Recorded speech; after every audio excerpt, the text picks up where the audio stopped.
नमस्कार दोस्तों।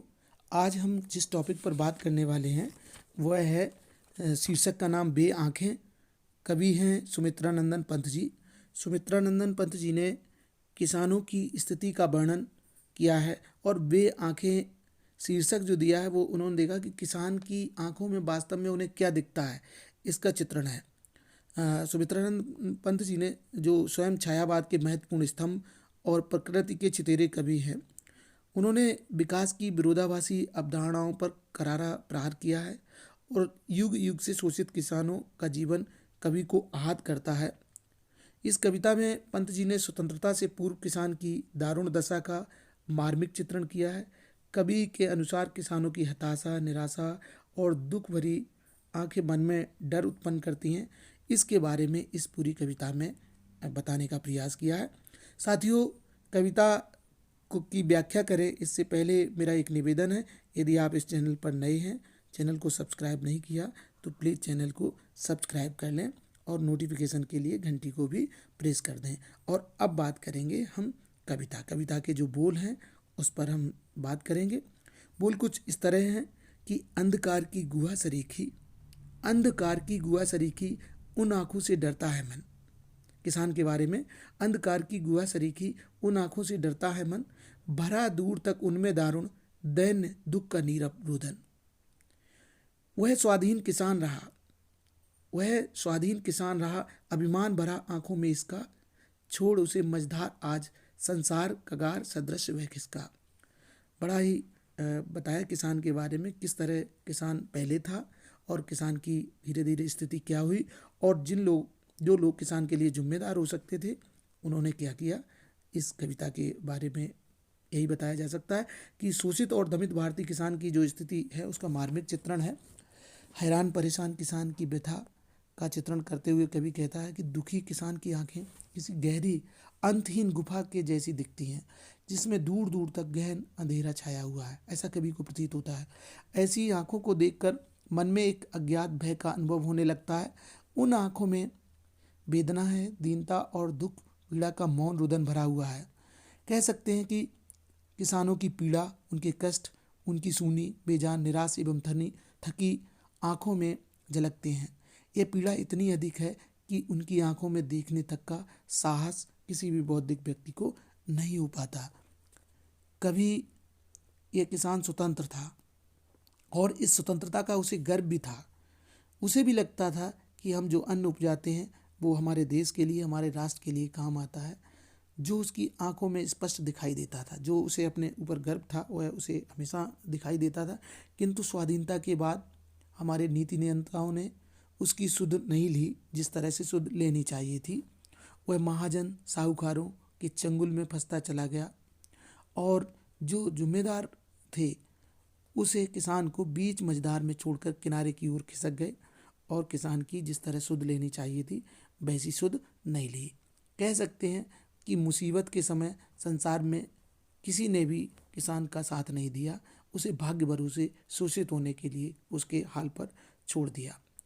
साथियों, इस तरह से कवि ने अपने कविता के माध्यम से, काव्य के माध्यम से किसान की जो आवाज़ है उसको उठाने का प्रयास किया है, साथ में उसकी पीड़ा को व्यक्त करने की भी कोशिश की है। अगले कुछ पंक्तियाँ इस तरह हैं, आगे की पंक्तियाँ। लहराते बे खेत दृगों में हुआ बेदखल वह अब जिनसे, हंसती थी उसके जीवन की हरियाली जिनके तृण तृण से, आँखों आँखों ही में घूमा करता वह उसकी आँखों का तारा, कारकुनों की लाठी से जो गया जवानी ही में मारा। ये बड़ा ही दर्दनाक जो वाकया जैसा लिया है उन्होंने कवि ने। प्रस्तुत जो काव्यांश है, कवि ने किसान की उस मनोदशा का मार्मिक चित्रण किया है जबकि उससे उसका खेत जबरदस्ती बलात् छीन लिया जाता है और उसके पुत्र को मुस्टंडे लाठियों से मार डालते हैं। तो यहाँ पर एक चित्र खींचने का प्रयास किया है कवि ने कि किस तरह से किसान का खेत छुड़ा लिया जाता है, किस तरह से मुस्टंडे लाठियों से उसके पुत्र को मार देते हैं। कहीं का जिक्र होगा जो कवि ने अपनी कविता का विषय बना लिया। कवि किसान की मार्मिक दशा का वर्णन करता है कि किसान की स्मृतियों में आज भी उसके बे अपने खेत बसे हुए हैं जिन पर वह बिना किसी अन्य के हस्तक्षेप के गर्भ से हल चलाया करता था, खेती किया करता था। किंतु साहूकारों ने कुटिल षड्यंत्र रचकर अन्नदाता को उसी के खेतों के मालिकाना अधिकार से वंचित कर दिया और किसान से उसके खेत छीन लिए। उन खेतों में उपजी हरी भरी लहलाती फसल के तिनके तिनके से उसके स्वयं के जीवन में हरियाली थी, खुशियाँ थीं, जिसे देखकर वह खुशी के मारे फूला नहीं समाता था, परंतु वह सब कुछ जाता रहा। अर्थात किसान ने कृषि करने के लिए जो पैसा साहूकारों महाजनों से लिया और ब्याज उन पर लगा, तो उस पैसे से उन्होंने बाद में किसान की कृषि छीन ली। अब किसान के पास क्या रहा कि अब यहाँ पर एक वाकया जैसा किया है, उदाहरण सा दिया है। किसान का वह एकमात्र बेटा जो उसकी आंखों का तारा था, अर्थात उसे अत्यधिक प्रिय था, आज उसकी छवि उसकी सूनी आंखों में घूमती रहती है। निर्दयी और निष्ठुर जमींदार के कारिंदों ने भरी जवानी में उसके बेटे को लाठियों से पीट पीट कर निर्दयतापूर्वक मार दिया। अपने बुढ़ापे की लाठी को यूं असमय स्वयं से छिनता हुआ देखकर किसान का हृदय विदीर्ण हो उठता है। वह अपने इस दैन्य दुख को अपनी सूनी आंखों में नीचे हुए है, छिपाए हुए है। साथियों, यहाँ पर ये बताया है कवि ने कि किस तरह से किसान कृषि को करते समय कर्ज लेता है और कर्ज के बाद उसे नहीं दे पाता तो उसकी ज़मीन भी चली जाती है और उस कई बार उसे इतनी पीड़ा दी जाती है, जैसा कि यहाँ पर बताया गया, वो पीड़ा को भी भोगना पड़ता है। आगे की जो कविता की पंक्तियाँ हैं, बिका दिया घर द्वार, बिका दिया घर द्वार किसान के लिए, महाजन ने न ब्याज की कौड़ी छुड़ी, बिका दिया घर द्वार महाजन ने ब्याज की कौड़ी न छुड़ी, रह रहे आंखों में चुपती हुए कुर्क हुई बर्दों की जोड़ी, रह रहे आंखों में चुपती हुए कुर्क हुई बर्दों की जोड़ी, उजरी उसके सिवा किसे कब पास दुहाने आने देती, आंखों में नाचा करती, उजड़ गई जो सुक्की खेती। चूँकि किसान को अपनी खेती से बहुत लगाव है, किंतु वो भी चली जाती है कर्ज में। कभी जो सुमित्रानंदन पंत जी हैं, वो महाजनों के शोषण की मार से त्रस्त किसान की दीनहीन बेबस दशा का उन्होंने जो चित्रण किया है वो बहुत ही सजीव और मार्मिक है। उस समय के जमींदारों महाजनों, तत्कालीन समय की महाजनों के शोषण की अनंत गाथा का यहाँ चित्रण किया है। और कवि कहते हैं कि महाजन ने उधार दिए गए मूलधन और उस पर भस्मासुर की तरह विकराल विशाल होती गई सूद, सूद कहते हैं ब्याज को, ब्याज के नाम पर सीधे साधे किसान का घर बार बिकवा दिया। साथ ही उस कर्ज को चुकाने के क्रम में उसके प्रिय बैलों की जोड़ी को भी, रह रहे आंखों में चुपती हुए कुरकुई बर्दों की जोड़ी, तो जो उसके प्रिय बैलों की जोड़ी का भी महाजन के गुर्गों ने नीलाम कर दिया। आज भी किसान की आंखों में अपने उन प्रिय बैलों की छवि बसी हुई है जो उसकी आंखों में रह रह कर चुभती है।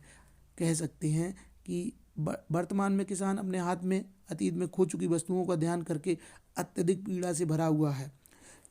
यहाँ पर ये ध्यान देने वाली बात है, सामान्य रूप से जो किसान की बैल ले लेता है या ज़मीन ले लेता है वो एक निर्जीव वस्तुएं हो सकती हैं उनकी नज़र में, लेकिन किसान का आत्मी लगाव है, बैल सजीव हैं और कृषि भी उसकी दृष्टि में सजीव है।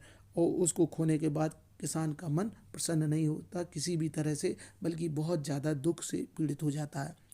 अचानक किसान को अपनी अत्यधिक प्रिय सफ़ेद गाय की उजरी की याद हो आती है, जो दूध दोहने के लिए किसान के अलावा किसी को भी अपने पास फटकने तक ना देती थी।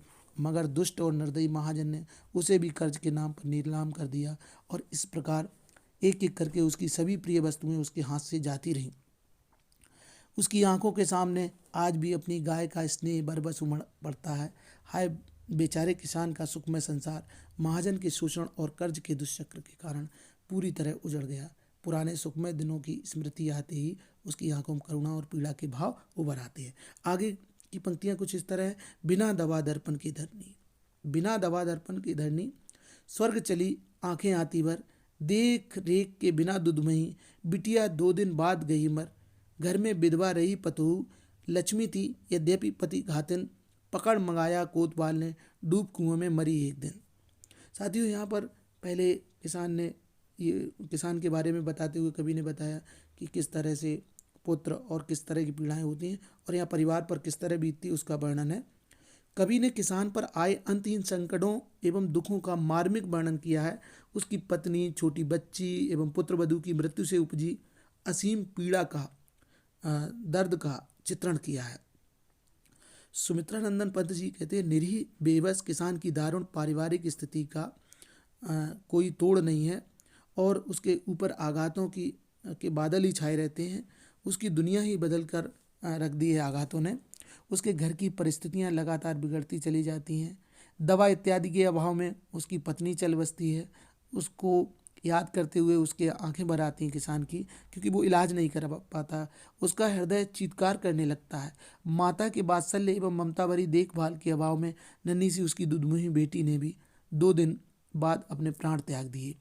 ये कविता कविता ना होकर एक किसान की कहानी जैसी प्रतीत होती है। किसान पर तो मानो वज्रपात हुआ हो। एक के बाद एक इन झटकों से उबर भी नहीं पाया कि एक दिल दहला देने वाली घटना ने उसका हृदय झकझोर कर रख दिया। घर में उसके अलावा शेष बची उसके बेटे की विधवा बहू, जिसे वह गृहलक्ष्मी कहता था, समाज द्वारा उसे भी पतिघातन कहकर प्रताड़ित किया जाता रहा है। आपको पता हो कि ऐसी स्थिति निर्मित होने पर भी स्त्री को इसी तरह आक्षेपों का सामना करना पड़ता है। एक दिन कोतवाल की कुदृष्टि उसकी विधवा पुत्रवधू पर पड़ती है।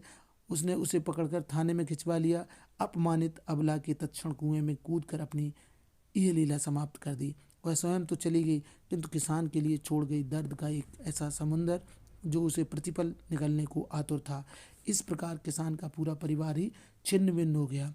सारे सपने पल में टूट कर बिखर गए। अपने स्वजनों की स्मृतियां किसान की सूनी आंखों में अथाह एवं अंतहीन पीड़ा के असंख्य भाव जगा देती है। साथियों, ये किसान की व्यथा है, पीड़ा है जो कवि ने व्यक्त की है।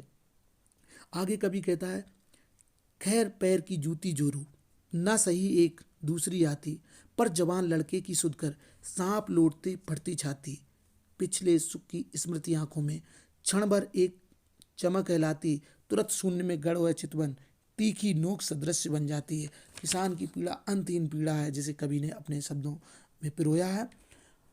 कवि ने जो किसान की दशा की है कि भारतीय किसान की दयनीय दशा कुछ इस तरह है कि एक एक करके पूरा परिवार बिखर जाता है। किसान को अपनी पत्नी एवं बेटे की याद भी व्याकुल करती है, लेकिन इस पीड़ा की उपज उसके द्वारा लिया गया कर्ज, और कर्ज में भी जो सूद है, ब्याज है, उसकी मार से किसान का परिवार बिखर जाता है।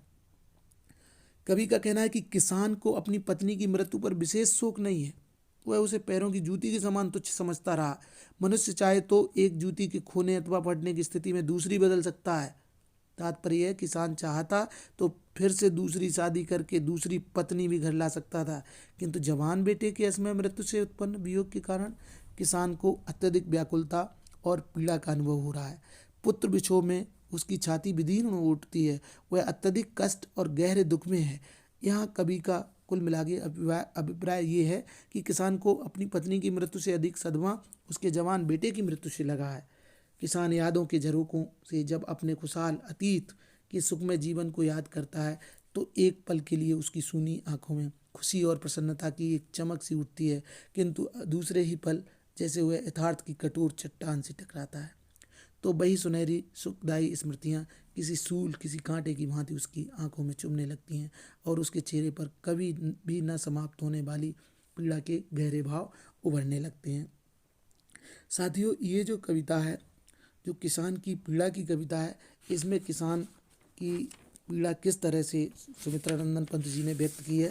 एक कविता को पूरी तरह कहानी का स्वरूप दे दिया कि किस तरह से किसान उसकी जो किसान की संपत्ति खेत थे उससे बेदखल कर दिया जाता है।